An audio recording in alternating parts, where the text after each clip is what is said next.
More than 100 local residents, neighbors, and a smattering of local and countywide officials converged on the Dorset School on Wednesday, July 24th, for the kickoff session of Dorset Tomorrow, a program designed to identify issues and concerns that will confront the town looking forward in the years to come. A group of local residents successfully aroused the interest of the Vermont Council on Rural Development, which is helping facilitate Dorset Tomorrow as part of its Vermont Climate Economy Initiative Model Communities program. It's designed to help communities identify and implement priority actions that increase economic vitality and affordability in a time of climate change. Energy efficiency, transportation systems, use of working lands, and renewable energy are some of the topics those attending the forum on July 24th got to address. The forum was divided into 4 focus groups around those subjects, as well as a discussion about where they saw the town going and where it could or might go. Community solar. I think we're talking about getting some affordable housing in Dorset. There are some people who don't have access to solar. They don't have a roof or land. I think the municipality could look at saving a lot of money by community solar. So I throw that out there. And right now we have a lot of fuel dealers, and that's how we get a lot of our energy. We get oil or propane. And it's like that. Our energy planning kind of has that business model fading out over time, but we don't want the businesses to be hurt, obviously.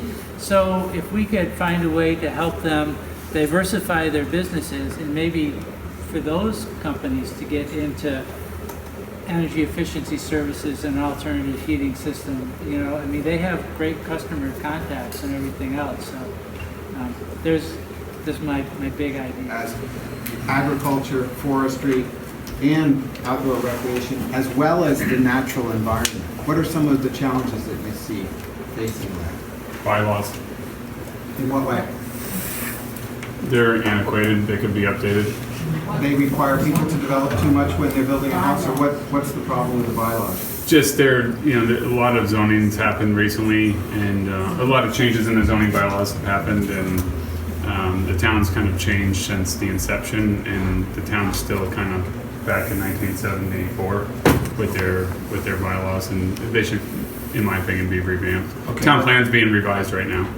It seems like access to outside markets is a challenge. That is aggregation, distribution, processing to reach markets outside of this very local community. Are farmers organized together to do that kind of work, or is everybody doing it on their own? On their own. They're on their own. Okay, sir. The limited broadband access for, as an agricultural producer, we rely heavily on the web. Yeah. And it's a struggle to make the web work. Yeah, so like as a maple syrup producer, for example, you really depend upon snowpack. And if you get, a lot of snow and then it melts and it rains and then, spring comes earlier, it comes late, you can't really depend upon production. So am I missing the word? Does everyone else know what stochastic? It's variability and the trends of weather patterns. Okay. Yeah. John Copans of the Vermont Council on Rural Development was one of the facilitators at the forum. It's really a device to bring out people's ideas about what the future of Dorset could look like.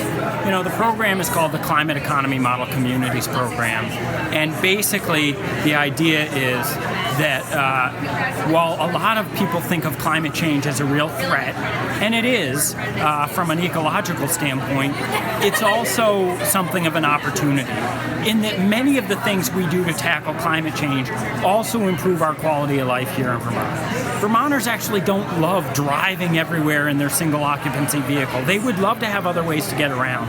People don't love paying high energy bills to the fuel company every month. They would love to save money on their energy costs. The conversation is about how do we rally together, how does Dorset rally together to think about how to tackle some of those issues. We are the facilitator to this conversation, and it's really up to the folks in Dorset to identify what they want to focus on, and then we partner with them along with Efficiency Vermont, Green Mountain Power, and other partners to think about how do they move those ideas forward. The 2 groups of 4 discussion forums were divided by a community dinner, where attendees got to chew over some of the points raised in the first round of forums, as well as some tasty, locally sourced food. During the dinner, we talked with Jim Salzgiver and Liz Ruffa, both members of the Dorset Select Board, who gave us their takeaways and thoughts about the event so far. You know, one of the tough things about with any group trying to do things in Vermont at a community level, one of the toughest things is actually engaging the community and getting them involved. And when, you know, a bunch of us knew VCRD and knew that they did a really good job of arranging and managing and facilitating discussion. So, you know, to us it was just a golden opportunity for us to engage the community.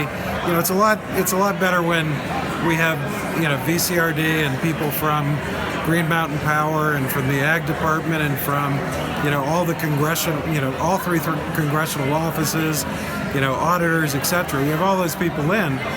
Those people giving answers is a lot more credible than we Dorset Local Energy Committee people.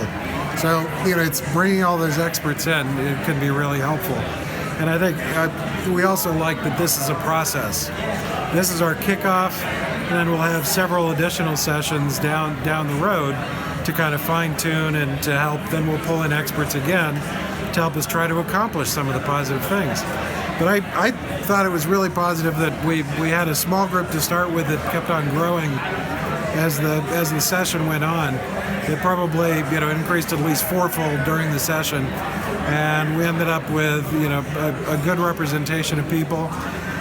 People were interested, they were engaged, they were asking good questions, they were bringing up good points. So it, you know, to me, it showed that there is a lot of interest, because when you're trying to get people interested, it can be really frustrating, and then when you see it out there, it's very rewarding to see that people actually want to accomplish some things. I'm particularly excited that the working in natural lands was a topic that rose to the top, because that is one of my personal passions, and my work with North Shire Grows was all about farm viability and doing that kind of work. So we're thrilled that we've had such a great turnout here tonight. And we were also thrilled to be able to put together a meal that is climate smart in the sense that 8 miles is the farthest distance that any of the food that people are having for supper tonight had to travel.